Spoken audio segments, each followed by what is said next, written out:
Let's look at the effect of different substituents on the aromatic ring. First thing I want to look at is anisole here. This has a methoxy group. This is an electron donating group, and we're going to look at why it's electron donating. We see that these lone pairs here are drawn, and if I wanted to draw some resonance structures of this compound, I would come up with these 3 additional resonance structures. And I'm sure that you have no trouble drawing these, as they were basically exactly what we discussed in an earlier chapter of this textbook.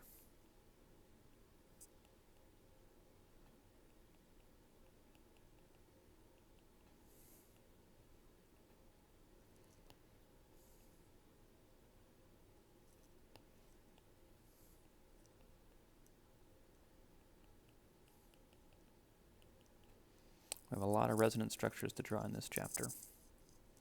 Alright, so I have these 3 additional resonance structures, giving me a total of 4. And you can see that the negative charge, once I move these lone pair down onto the CO bond to make this CO double bond, I'm adding electron density to the ring. I have a negative charge on this carbon, or on this carbon, or on this carbon. So my ring is more electron dense.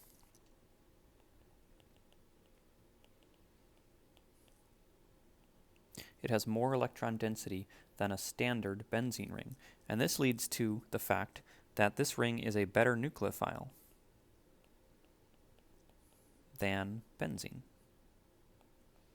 So it should react quicker in nucleophilic substitution reactions or whenever we have an electrophile present. Let's contrast that with this other ring here. This is acetophenone.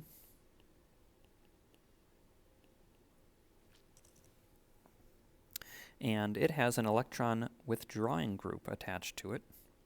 So I'm going to look at the resonance structures available to this molecule. The first one is going to be the pi bond between 2 dissimilar elements.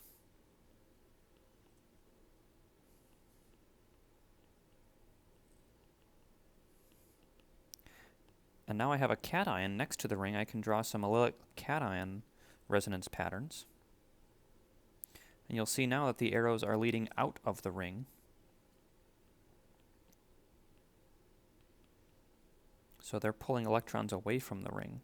And now I can take this cation and move it around the ring, again using allylic cation resonance patterns.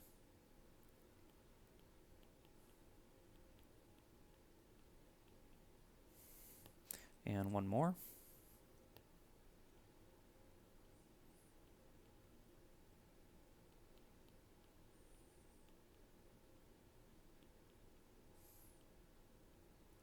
So there I have 5 resonance structures in total.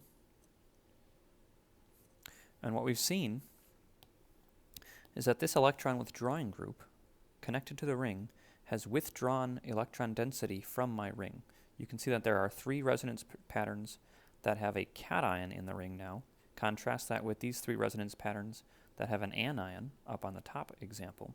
So now we have removed electron density from the ring. So we call that the ring is electron poor. It is a less good nucleophile. Suppose properly we can call this a worse nucleophile compared to benzene.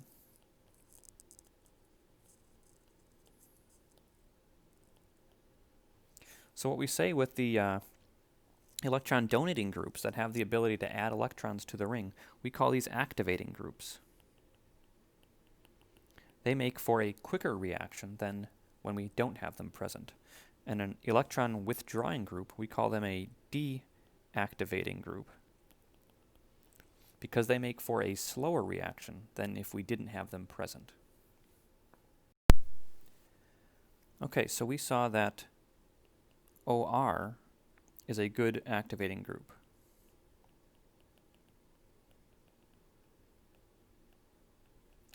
And there's a table in your book that shows all the activating groups and deactivating groups. So I'm not going to list them all in this video.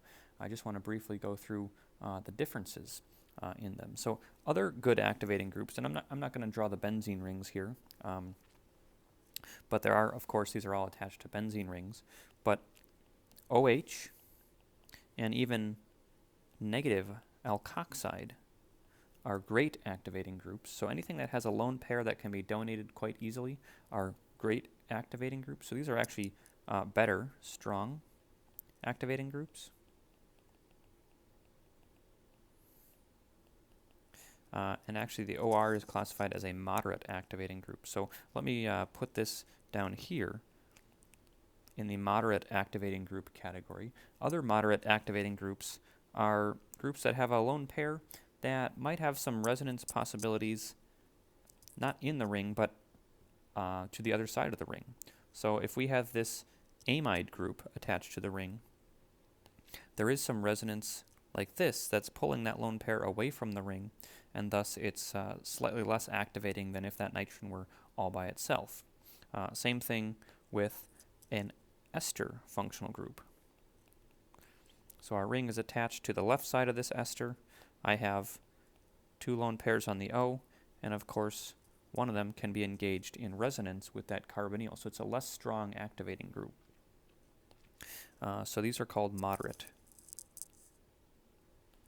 And then we have some weak activators. Mainly they're just R groups. So remember that an alkyl group is also electron donating. It's just not as strongly electron donating as these groups that have lone pairs that can be donated. So an R group is electron donating, it's just not very strong. So we call this a weak activator.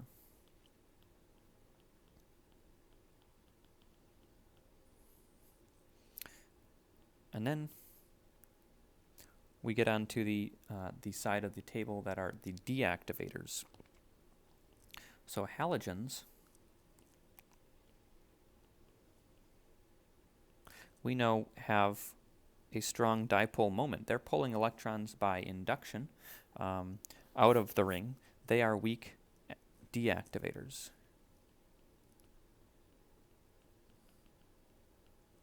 Yes, even though they have lone pairs, the inductive effect is stronger than their donating effect via resonance. And we'll talk about how that affects where a substituent might go in the next video. The next set of moderate deactivators are compounds that have carbonyls next to the ring. And we can have a bunch of different ones here. So I'm going to use the ring as, better not do that. We'll just put pH here so you know where the ring is. But basically anything with a carbonyl would be a moderate deactivator. And notice that the carbonyl is directly attached to the ring.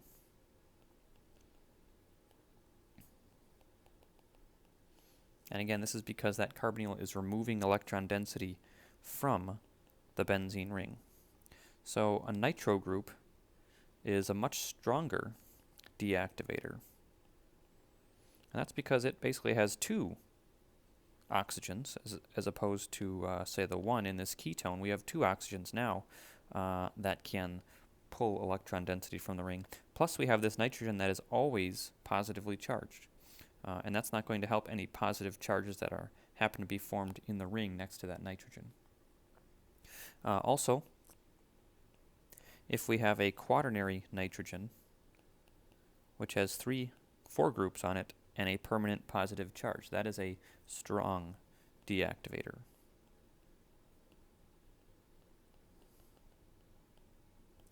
So we can look at this list, and as we go down the list, we go from fast reactions to slow reactions. So if you're asked to compare, say, a benzene with an OR group versus a benzene with a ketone group attached to it, this should be a much quicker electrophilic aromatic substitution reaction than this one, because this is moderately activated and this is moderately deactivated. So remember that the nucleophilic tendencies of benzene is lessened by having this electron withdrawing group attached to it. So we can use this list to gain an idea of comparing the rates of reactions given different substituents on our benzene ring.